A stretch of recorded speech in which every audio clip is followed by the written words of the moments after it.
Okay, Dirk. It's 1 o'clock, so I'm going to start. There might be some others popping on. Today I really want to talk about your peak pose sequences, because especially at this stage and on your 300-hour course, we're really looking for a huge understanding on peak pose sequencing, understanding how to break down the pose. And this is really where it's quite fun because you're incorporating all the work you're learning with Catherine in the anatomy and getting a chance to apply all these things into a class. So I'm a little bit concerned of the level of understanding.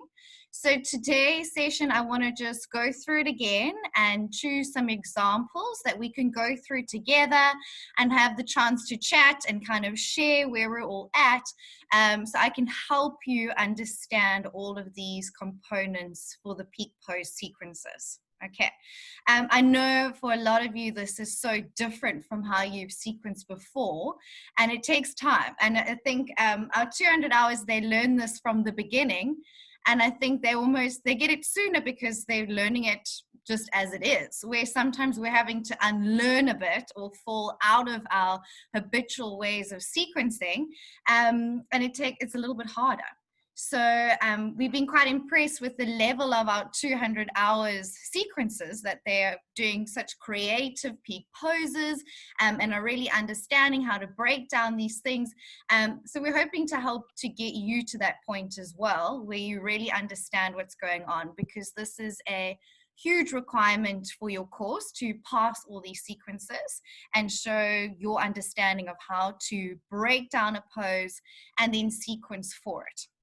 So I know it's tricky, so we're going to take some examples today so that I can help you, and ask any questions. Please feel free to shout so I can help you to get it, okay? Because I know a lot of you are sending me messages like freaking out.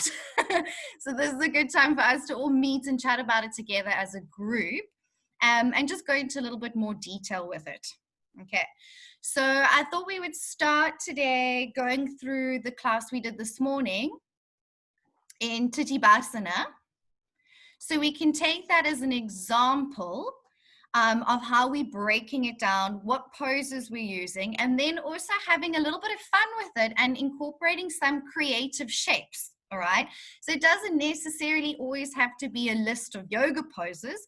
Sometimes you're just putting your arms in a specific position, or having your knees squeezing or opening, or maybe you're tucking your shoulder underneath your knee, to work different shapes and creative ways to actually teach the pose. So something I really wanted to say to you guys, when we are doing these peak pose sequences, it's not like a vinyasa class where you're moving through all the poses.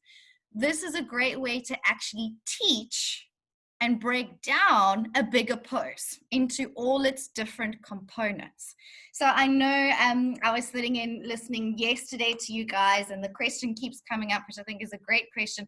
What is it that we do as yoga teachers? You know, what is the purpose in it? And for me, my opinion when it comes to teaching these peak pose sequences and asana focused classes is that I'm here to teach you how to do the pose and find it within your body, how to do something like a crazy arm balance like we did today, Titibhasana.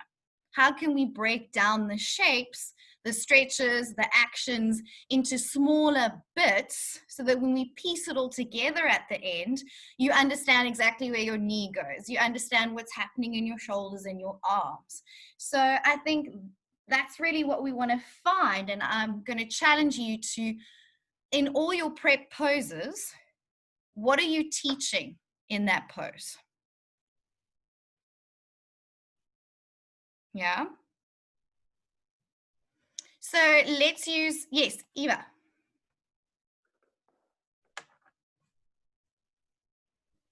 Yeah, actually in the prep poses, I more or less the shape of the actual pose I am going to teach in the end.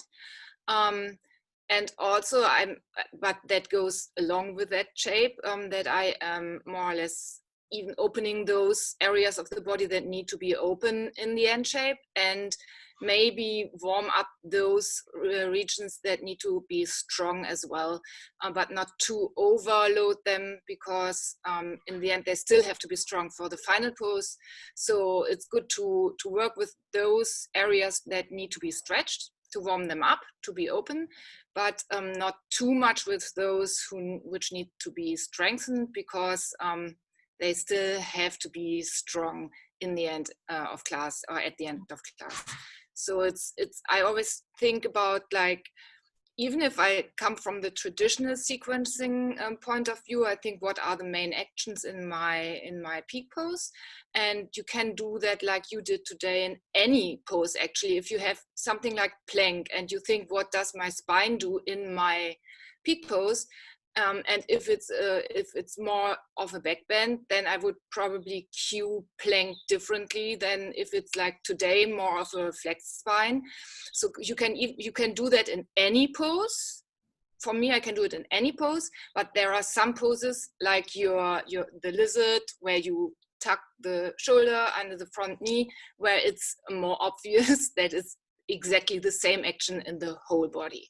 And that is, yeah, and the funny thing is, like, I couldn't do the pose today because my wrist is really, really, really sore. And what I actually realized is that it's really funny when you prep like you did and you do the poses in the same shape that should be the end result. If you take a picture of those prep poses and just turn them around by 90 degrees or whatever, it looks like you are in the actual pose. So I have a beautiful picture of me in our peak pose today, though I never ever did it today. I just did it at the wall, but it looks like the same thing. It was our forward, wide-legged forward fold with the arms through the legs, and I just put my hands on the back, on the wall, and then my daughter took a picture, and it looks like I just turned it 90 degrees, and it looks like I'm on the floor. So that is the additional fun of that even if people don't arrive in the end, you can still make a picture of them and tell them, well, you were halfway there. It just 90 degrees were missing. Yeah. Absolutely. I so agree. And in yoga, so many of the poses have similar shapes. I always love, if you're lying on your back, your Padangusthasana with your leg out to the side. It's exactly the same as being in triangle pose, especially if you were binding your big toe. It's exactly the same kind of shape as being in half moon pose. So all of them are exactly the same, and there's even more because it goes even further than that. All the poses are the same, it's just gravity is in different places.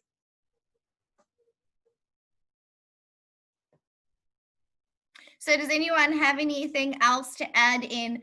How can we teach what's going on in our peak pose in our prep poses? Like Eva was saying, we can do the pose lying down, we can do it standing up, we can do it sitting on our bum. And this is like the creative shapes I'm looking for you to try and find. It's not necessarily a yoga pose. Like today we did seated Titibhasana with our arms through our legs, and we did lying on our back with our arms, and sometimes it's, you know, it's challenging. But by the time we came to our final pose, we knew exactly what shape we're making, and we can do that peak pose in many different places.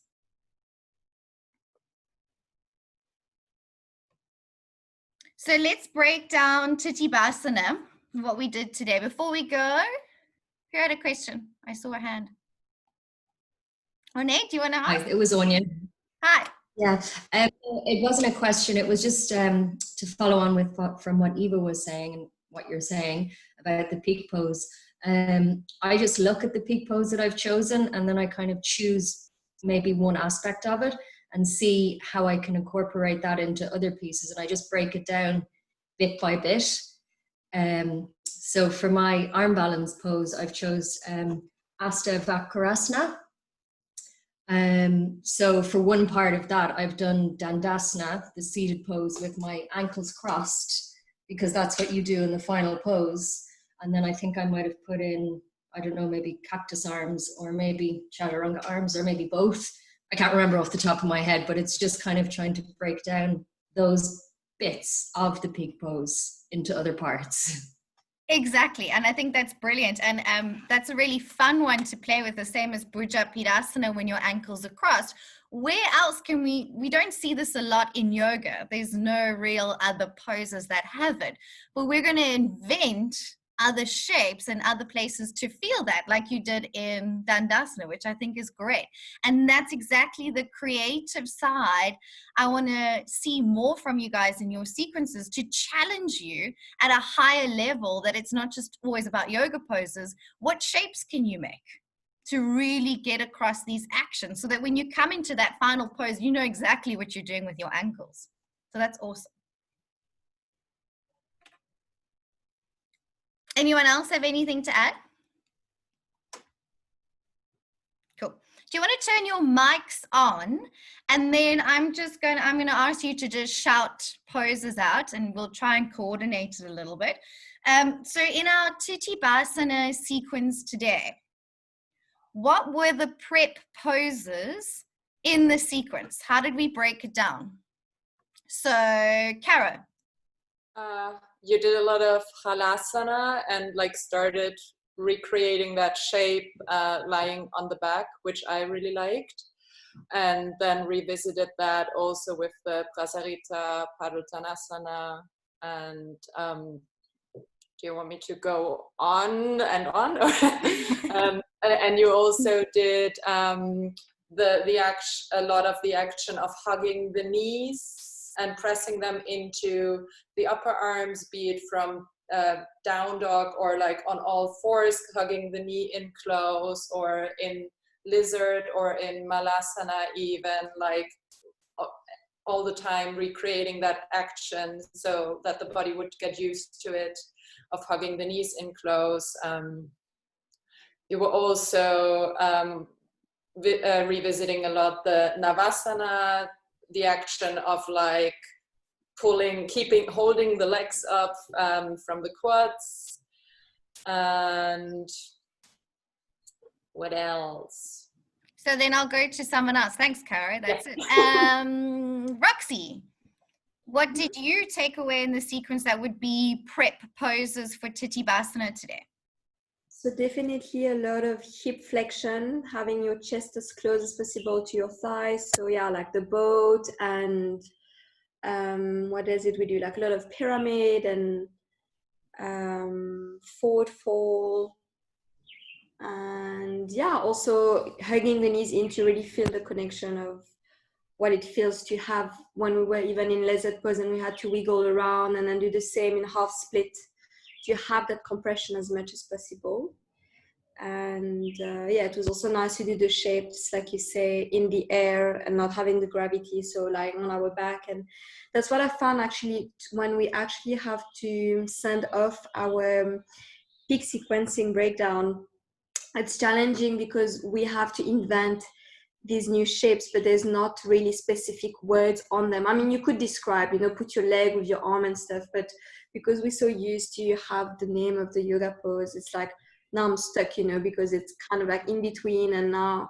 But yeah, I guess we just have to elaborate more and really describe as much as possible in detail the shape we would teach for So it. on that, Roxy, you're welcome to say like supine Titibhasana, or Titibhasana lying on your back, or from Navasana come into seated Titibhasana. And with arm balance, you'll see now with your arm balances sequence, there's a lot of ways we can do it in different places. So I'll try and make sense of it. And if I don't understand, I'll ask you. I know it's a bit challenging when making up shapes.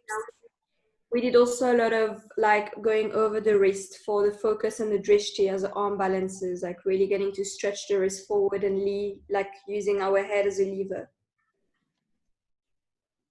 Thanks, Roxy. Claire, you have a question? Yeah, so that was one of the concerns that I brought up with you earlier was, so now I'm noticing that we've actually done a lot of these poses in the other sequences. So that's where I was like, how do we almost bring our own flavor to these things, but it's almost like these poses are getting reused. I mean, I laughed in today's one. We did a lot of, and almost in the same sequence that I created for, I think it was my I don't know, the last one I sent you, I can't remember which one we're on now. And I was like, but this is the thing, monotony. But then maybe monotony is good, because the more you do something, the more comfortable you get it, the more stretchy you get. I don't know. But that's a little bit of the anxiety I'm having, is I'm like, these are starting to look boring and repetitive. Eva, do you want Not that everybody is going to follow that route, but that's almost like my stress. I'm trying to look at the shapes and I'm like, but now I'm repeating. Eva, do you want to comment on what Claire said? Mic on?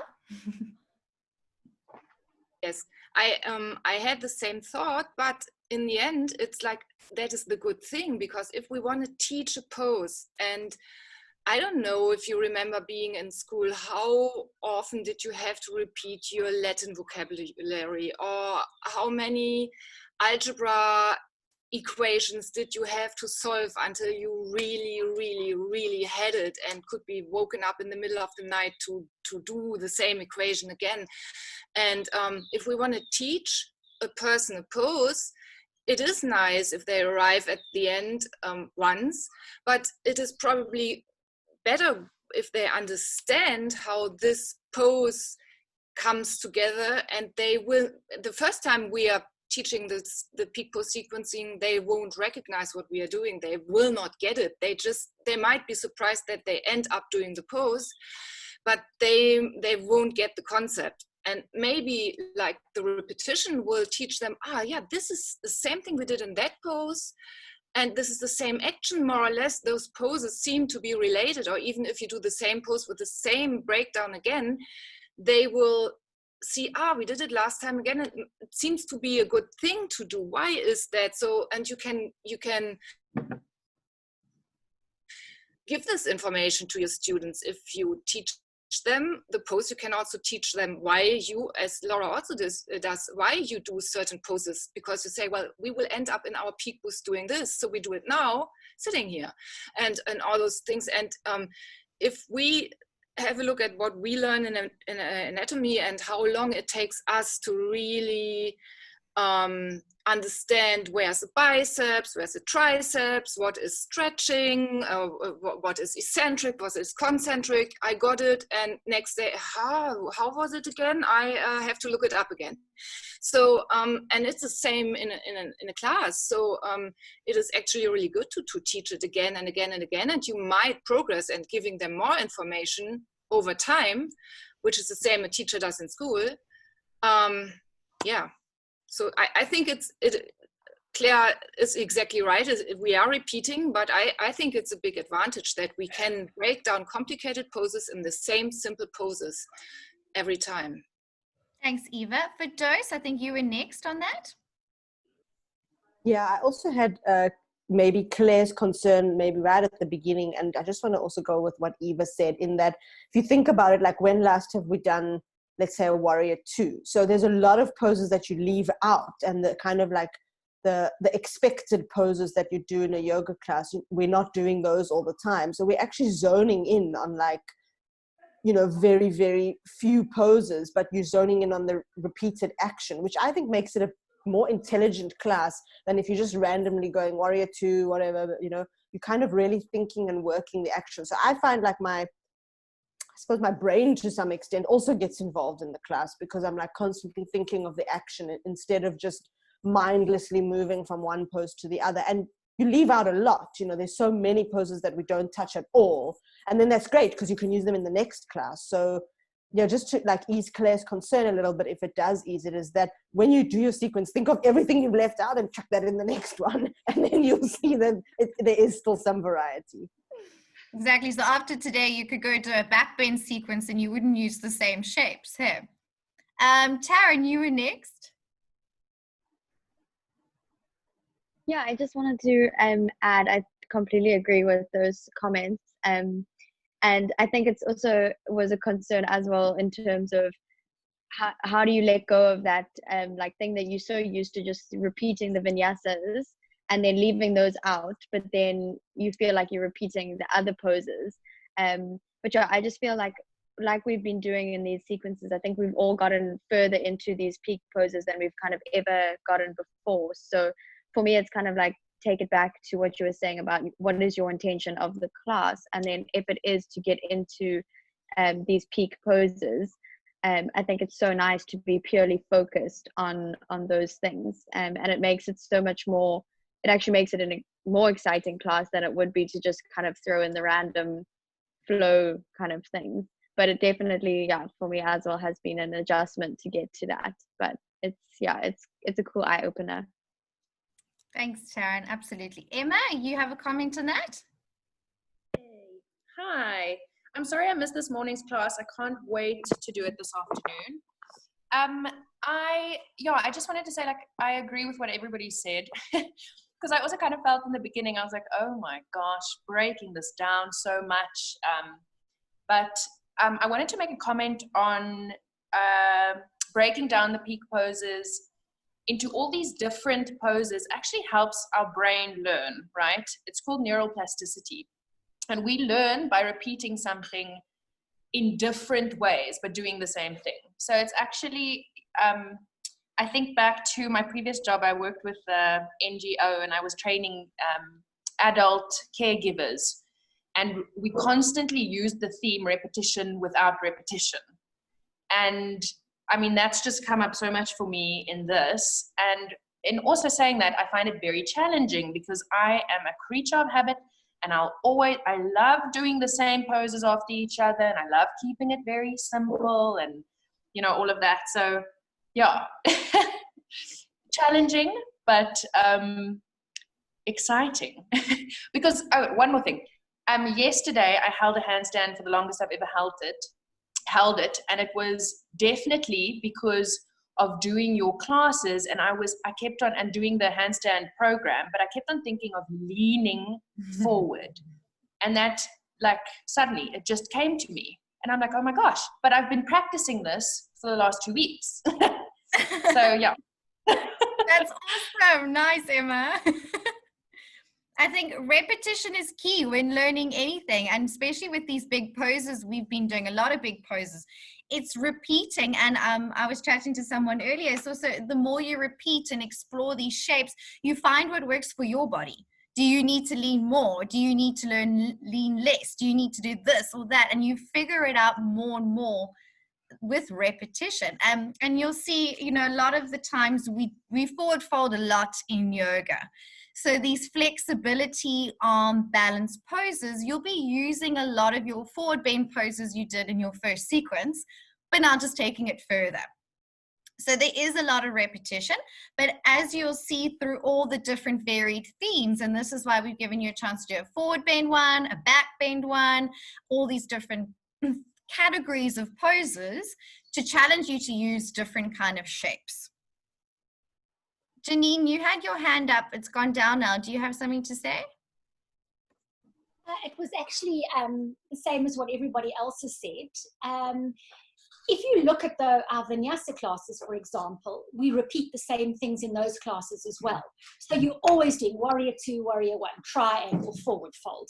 So it's just a different repeat of something. So instead of doing something we know and we used to, you're doing something that's we're not used to. So it is still repeating either way. Absolutely.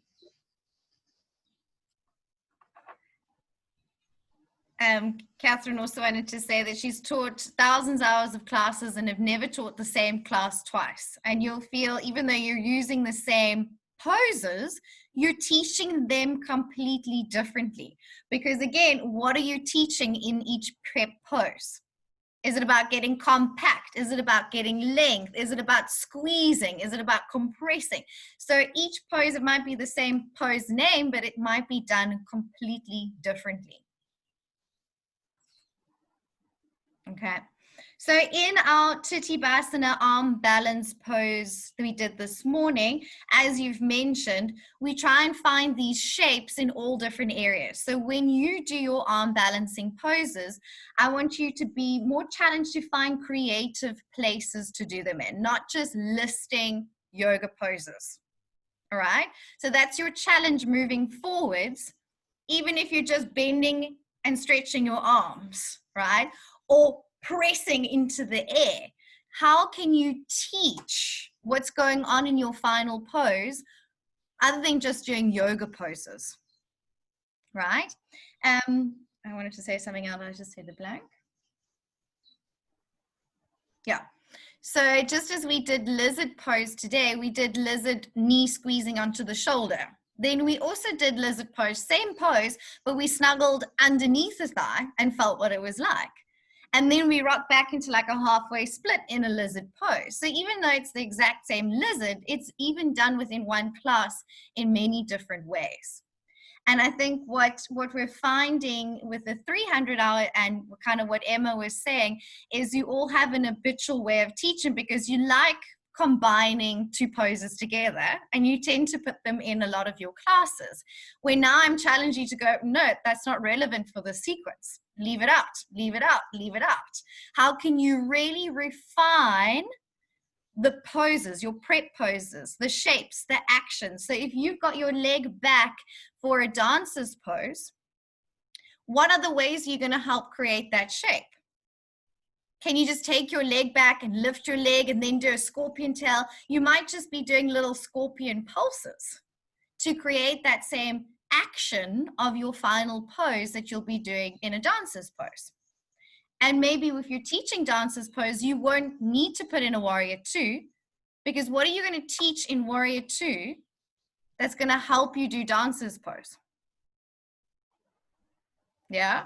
So question all your prep poses. What are you teaching from that pose?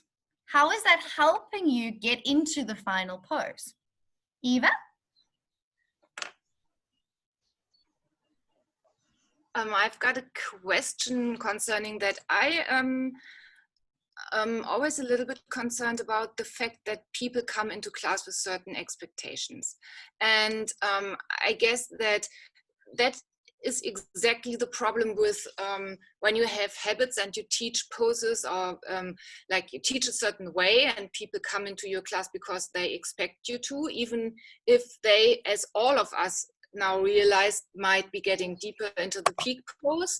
They might be a little bit disappointed because they haven't been moving as much as they used to be, or whatever they might, and people always concentrate, or they like to see the negative sides, the negativity bias.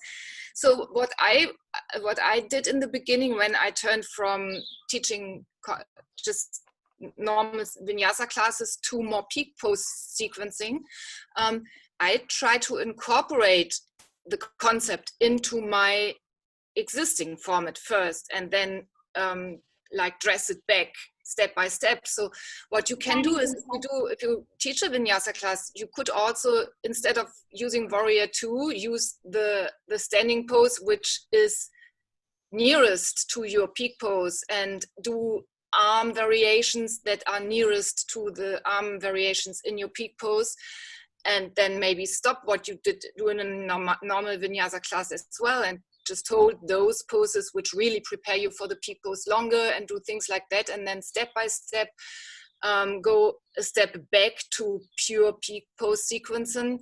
I think that maybe that doesn't shy people who have certain expectations away, which maybe we have to educate them as well, that it is a good thing to do it this way.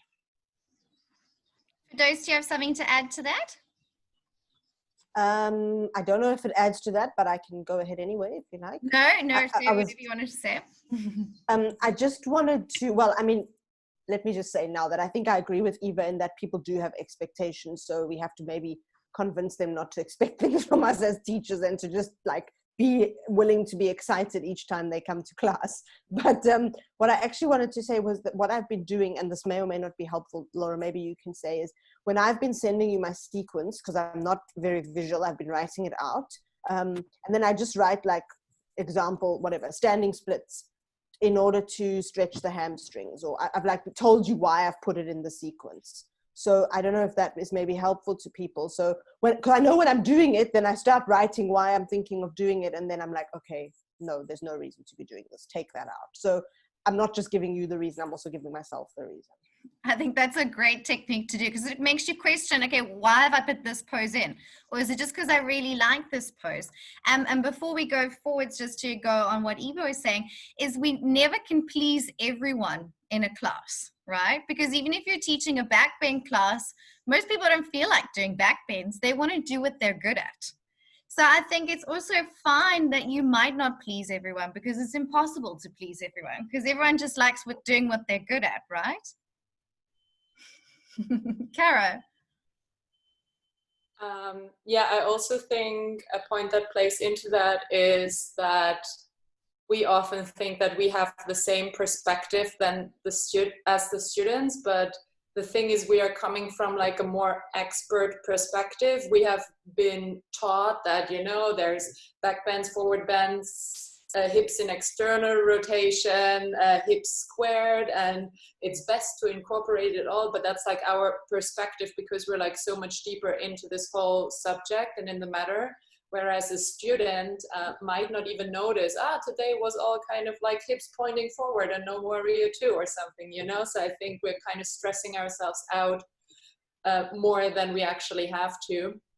And I think eventually, after 60, 75 or 90 minutes of movement, even if it was repetitive, you'll still probably feel better in your body than you did before. So I think the practice in itself is like a very, I'm not sure if you can say that in English as well, like a very grateful one, because kind of no matter what you do, you'll make your students feel good, or it's very likely that you'll make your students feel good afterwards because they've been moving.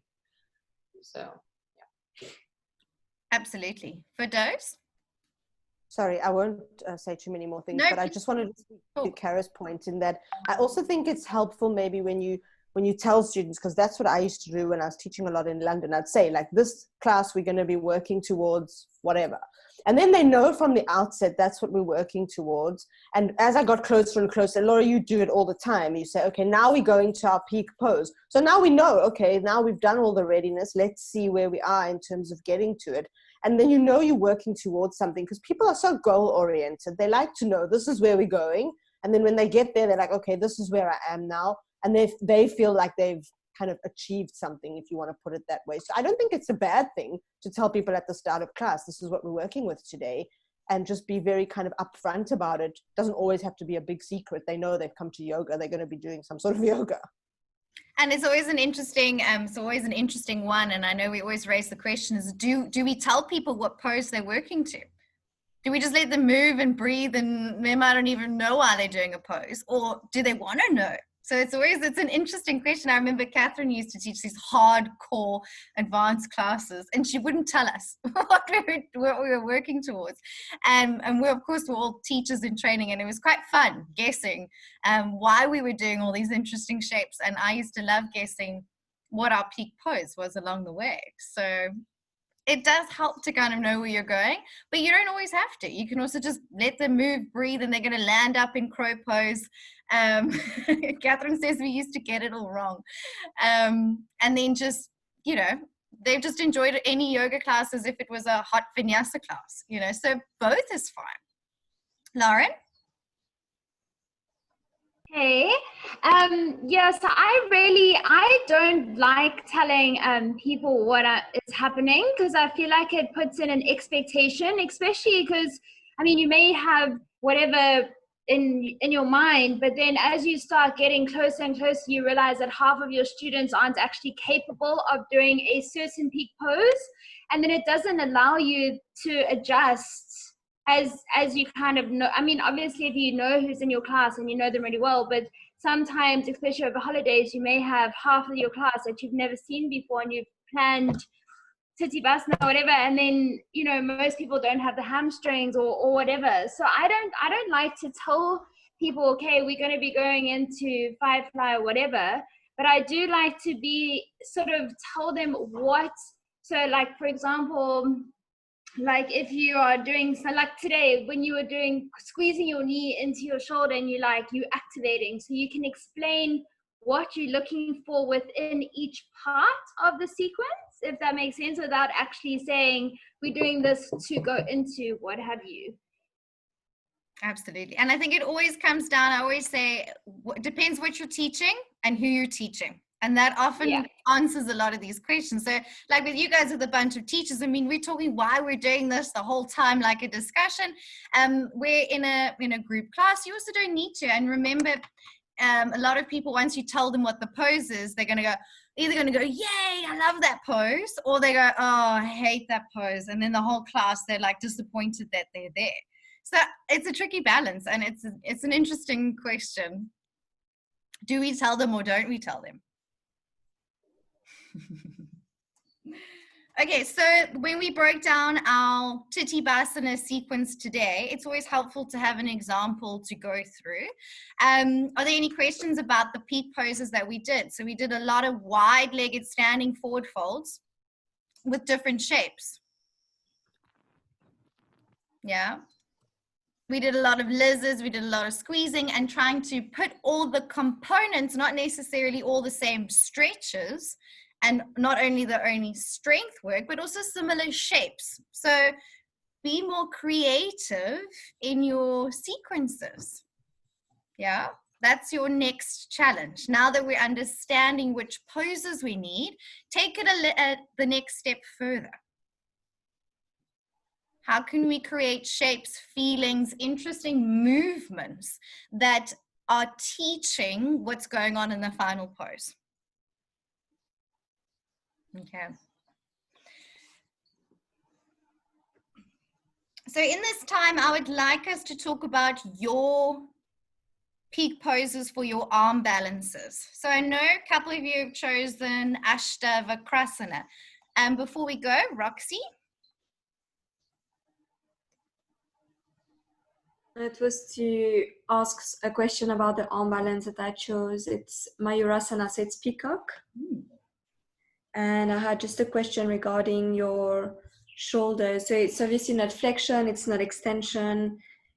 How would you call the action of your shoulders in the peacock? So you're still rounding around your shoulder blades. So like how we did today for a lot of the preps and getting this rounding. And then it's an interesting one because you want to try and find shapes where we can talk about this hooking of your elbows in, but your shoulder blades are still moving apart in that rounding arm balancing shape, which we can experience in quite a few poses like you felt today. And it's going to be a really interesting one to try and now find other places to feel this. Yes. And then last question with this pose is the hip extension, I guess, because you're kind of like bringing your leg back. So would you also say that it's a slight back bend as well, like a spine extension? It does help, absolutely. A little bit of a back bend, especially in the lower back, really helps in this pose. So lots of hip extension work, because in this pose you can feel that is almost the hardest component. Of course, leaning forwards and getting your arms in and all of that, but actually having that strength to lift your legs up at the back and the ability to lean forwards enough, and then exploring different leg positions, because some will be harder and some will be easier. So you've maybe done this pose in Baddha Konasana or in Lotus or with legs straight, and all of them feel very different. So it's an interesting one to explore. You wouldn't incorporate any hip flexion for peacock, or would you?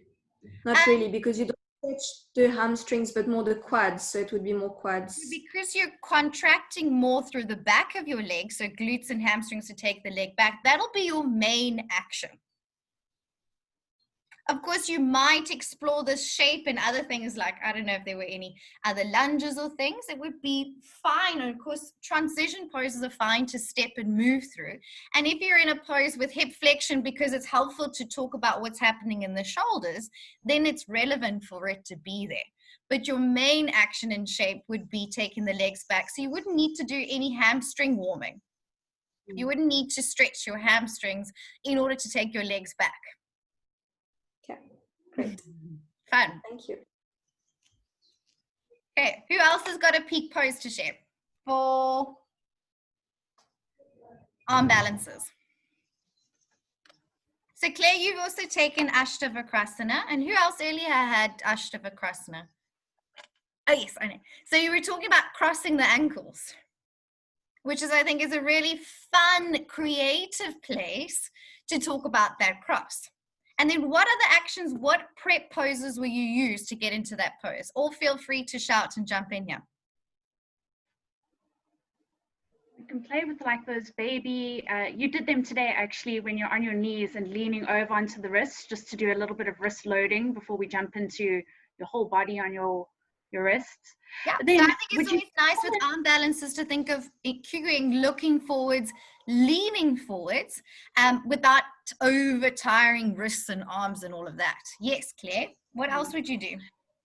Well, I was going to ask, I know that you pulled in crow today, but I mean, crow would be considered a peak pose as well. Would you bring it in that often, or like today, you brought it like right at the end? Okay, try it out in crow and then go into the next doodad.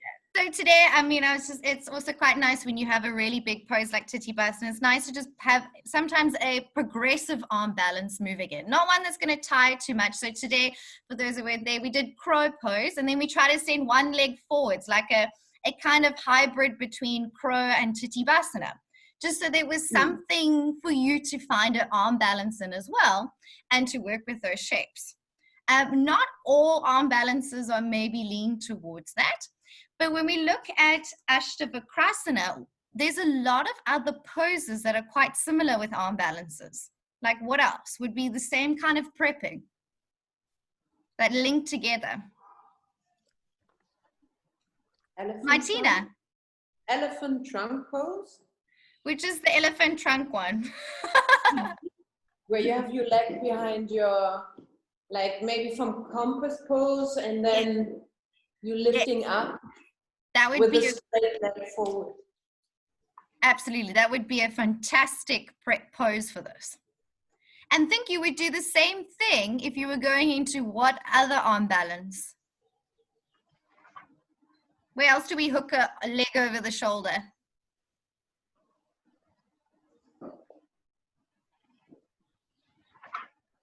We did it in one of our forward bend sequences.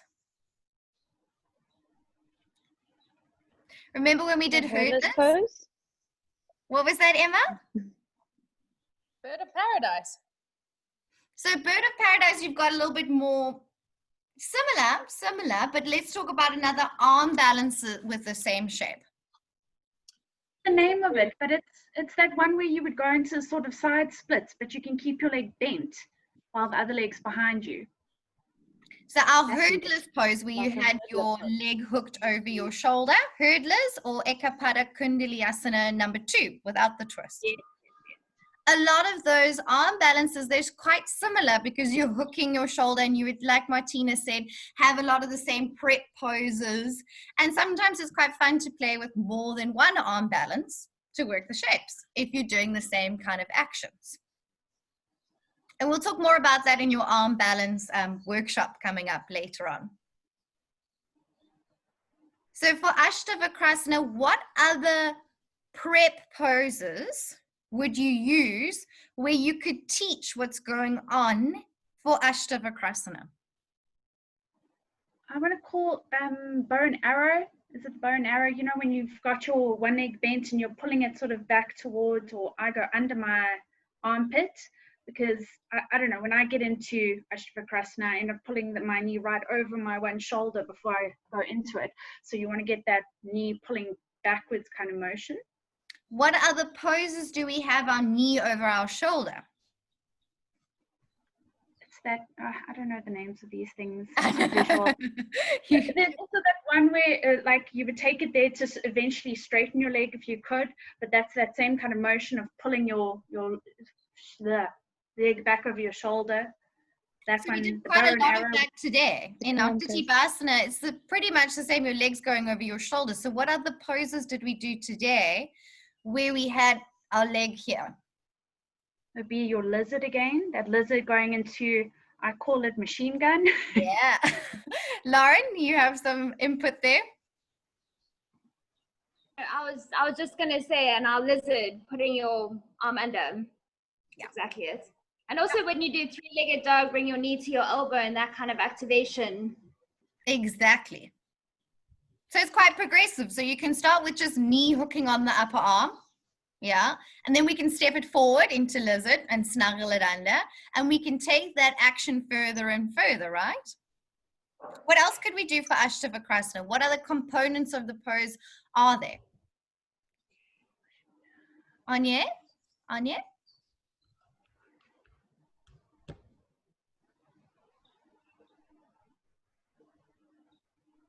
You just got to unmute.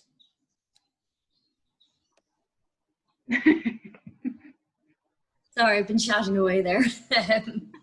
Yeah, so one of the other poses that I have is eagle with cactus arms to chaturanga arms.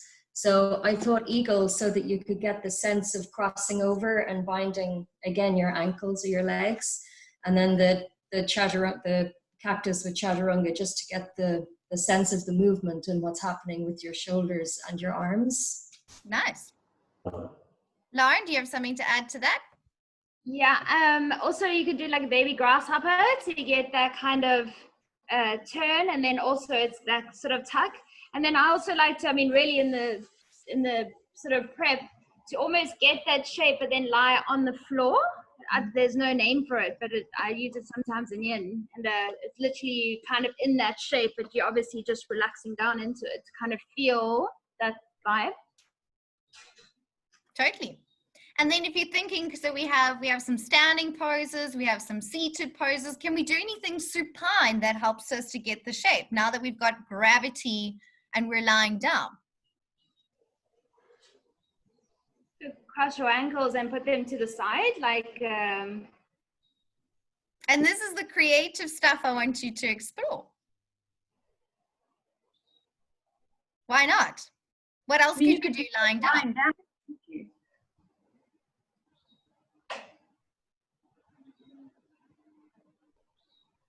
Martina, is your hand up? One leg, happy baby pose, and then lifting the upper body up. Yes, yes. So you can do the hooking of your knee over your shoulder, lying down as well. Why not?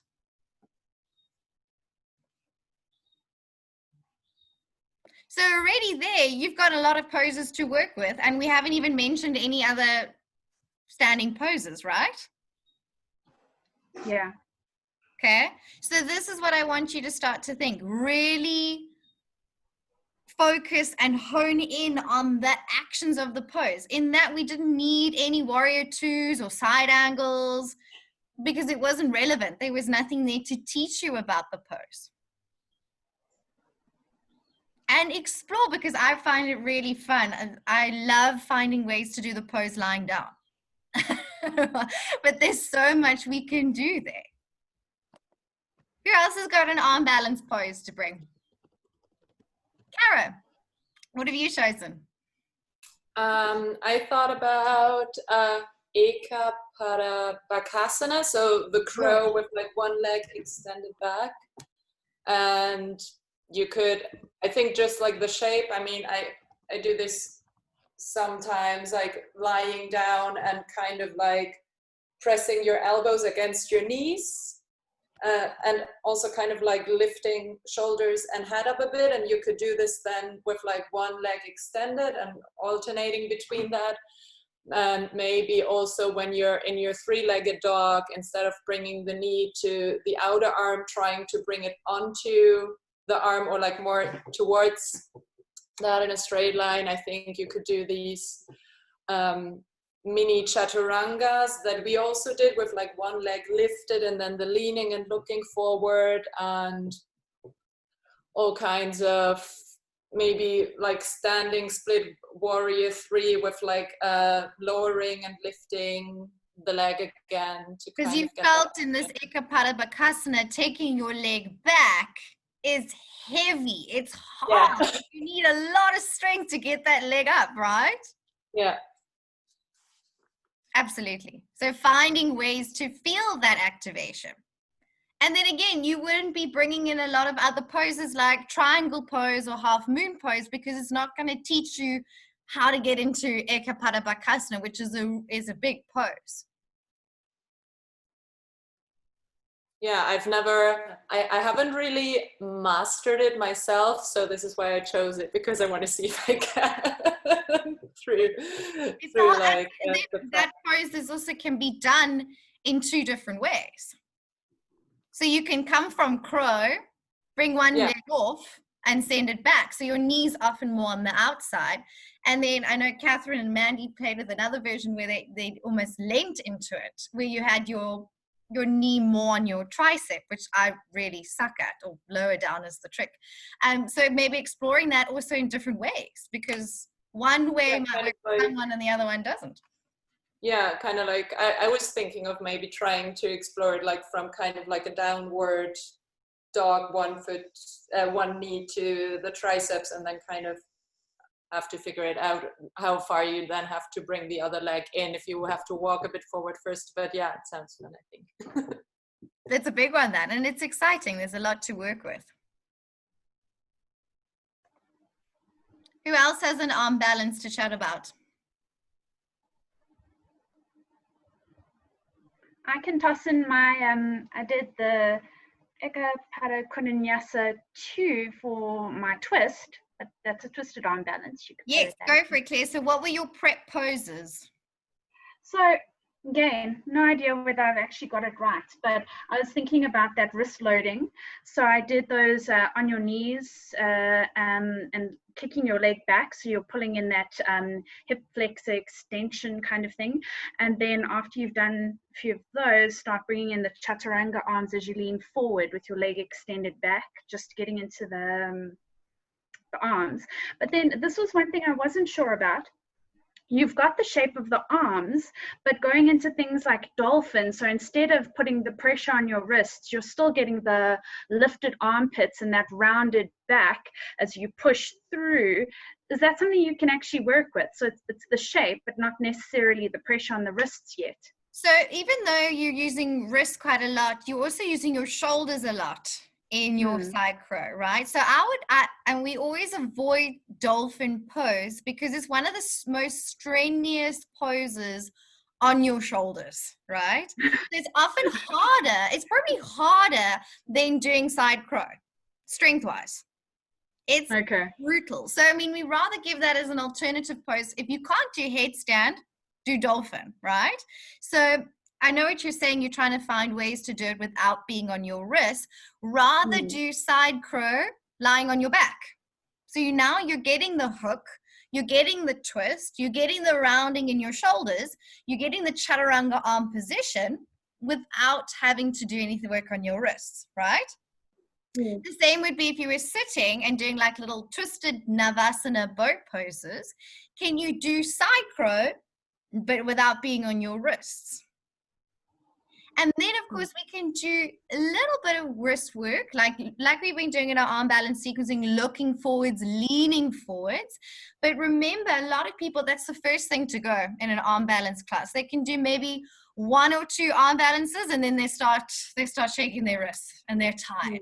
So we really want to reduce that amount of work on their hands, especially for beginners, their hands and their shoulders, to kind of keep that strength built up till the very end. And can we work all the other shapes and components? Because twisting and hooking, there's a lot of shapes and poses we can do with that. And let's do crow without gravity on the wrists, without load, because we're still teaching the pose. Yeah. Does that answer your question, Claire? Yeah, it does a little bit. My first jump in is I hate supine things. I hate supine things when you're doing these crow things because my hip flexors scream in misery. So I'm like, no, I don't want to do lying down things. But it's not all about me. What I always say to the students is don't make your problems anyone else's problems. Exactly.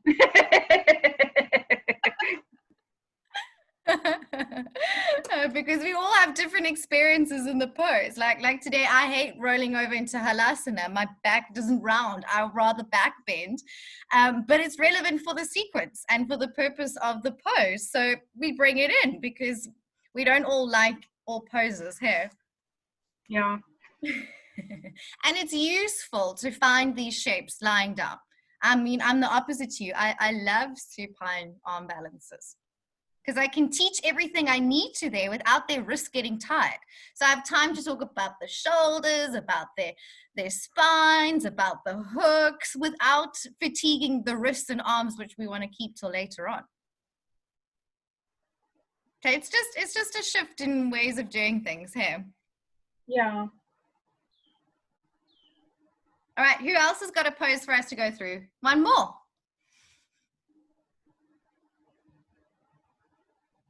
Taryn, what have you got? So I also have Astrovakrasana, so also 8-angle pose. But I can maybe mention one other prep pose, like shape. I was thinking of doing from like your tabletop. You take your leg out to the side to get kind of the hip abduction feel going and that balance going. And then you can take it out to the side and maybe do a small kind of chaturanga bend in the arms as well to get that lean forward and the look forward with your leg extended out to the side and get that kind of feel. All of that. Yeah. See, now he's thinking outside the box a little bit, right? And that's what we want. I challenge you to be creative and question, what are you teaching in this prep pose? I want you to hear those words running through your mind as you go through these sequences. Okay. Yes, Eva. Yes, I did Kapinjalasana, and I also always try to think what is it that people are afraid of in the pose. So sometimes it helps to teach early on how they can get out of the pose if they lose their balance in a way that doesn't hurt them at all. So that is why I would, for Kapinjalasana, incorporate a lot of, like, if you're on all fours and then you lift one leg and then you turn your bottom leg 90 degrees so that you can open to the side, and then bring your heel to your butt so that you prepare for the back bend. But you can easily see if you lose your balance and if you are falling backwards, you just go into a very easy wild thing. You know, you can go there. That is easy, and that can happen in the balance pose as well. But it's the same thing. Then you just go back and you find yourself in what you trained for before. And I like to incorporate the wall for all those things, because once people have lost the fear, once they have been in the pose, once there is a blueprint for the pose in their bodies, with the wall to press into the lower leg, for example, in this pose, so that they can't lose their balance, then they might be interested in trying it without the wall as well.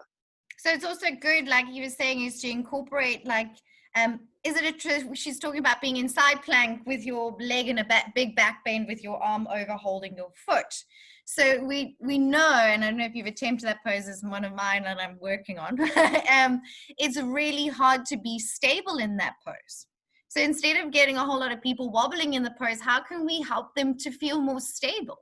And having the bottom foot at the wall is great for that. So sometimes there's more components just other than the shapes. It's like, oh, it's a tricky balance, or it's going to feel unstable, or they're going to be working with fear. How can we address more than just shapes sometimes as well?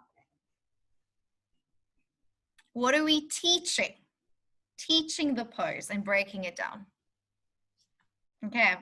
So I look forward to seeing some very intelligent, creative arm balancing sequence coming in next. I haven't got to your twist sequences yet, so I'll have a look through those today. And if you're feeling at this point, oh my gosh, I actually want to redo something, just email me. You've got time. We've got loads of time to get this. So take your time in each pose. Do your own sequence. Because through that, I do all my own sequences to feel what's going on and what more can I take from this? What can I say? What am I teaching from this pose? And your own body will also tell you. Lauren.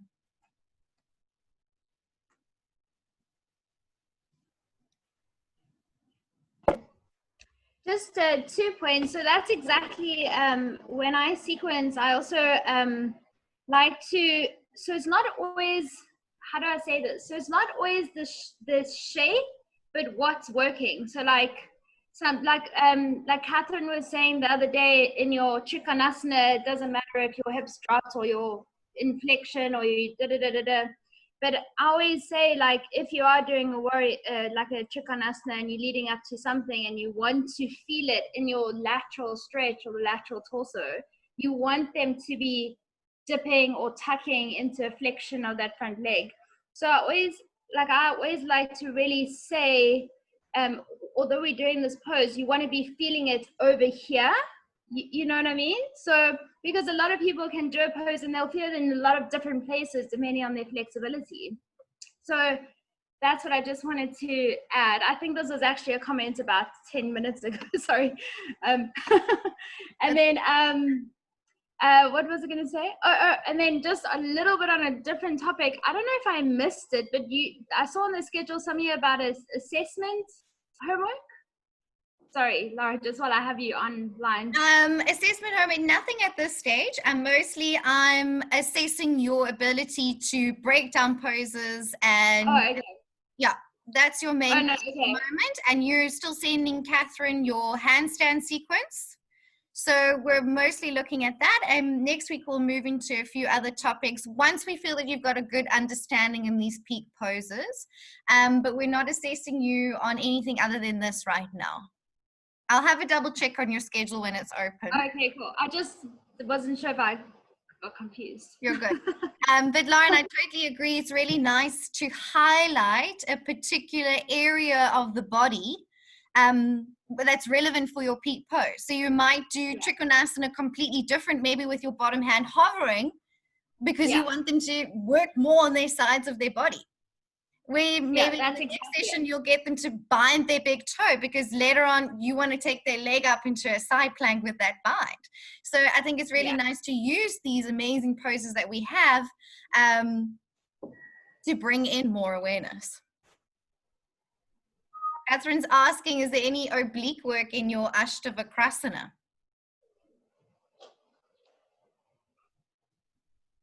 I would say yes. Eva?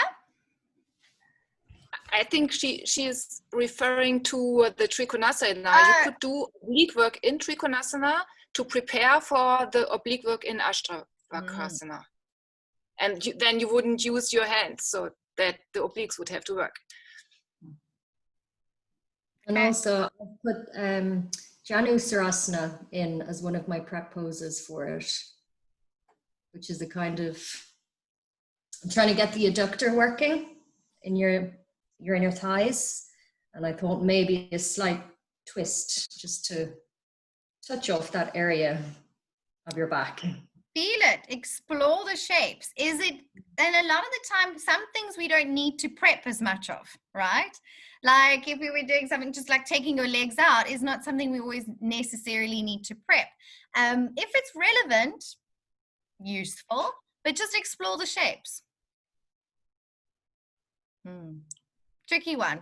And if it's not totally clear and you're wondering, sometimes there might be another shape or pose that's actually more relevant. Think about your alternative Marichyasana, stretching forwards with the knee bent. Would that be more relevant?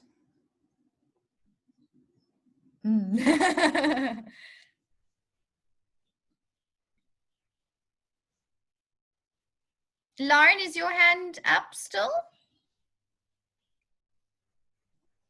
No, sorry, I just forgot to put it down. Okay. All right. Thanks, everyone. Thank you. I look forward to seeing some fancy sequences coming in. All right. Thank you, Laura. Let's step it up. Thanks, Laura. Thanks, Laura. Thanks, everyone. Bye. Bye. Bye. Thanks. Bye.